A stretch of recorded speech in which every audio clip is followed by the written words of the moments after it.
A new government report says the cruise ship industry is safer in the 2 years since the Costa Concordia disaster, but it finds more steps need to be taken. Reporting of sexual and physical assaults is now required, but those cases can still be underreported if investigations aren't started, and there are still delays in making crime reports public.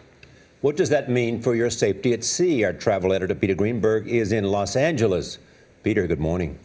Good morning, Charles. This actually stems from the 2010 Cruise Vessel Security and Safety Act passed by Congress.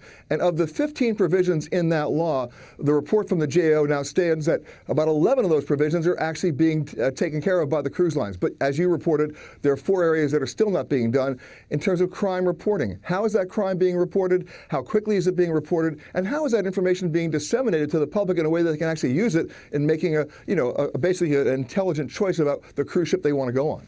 Peter, why isn't there a uniform set of basic or minimum rules about reporting these? Well, because in the old days, it got down to where the cruise ships were registered, in what foreign countries, and then which jurisdiction was handled by each individual Justice Department authority. The problem is the FBI gets involved here, but they actually cut it down in different ways. Basically, there is sexual and physical assaults. They now have to be reported by law. There's no doubt about that.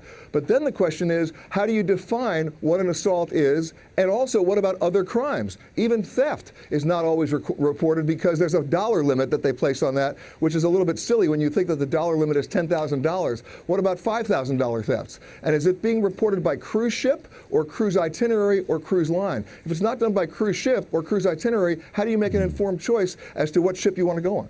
So the real question is, what will it change?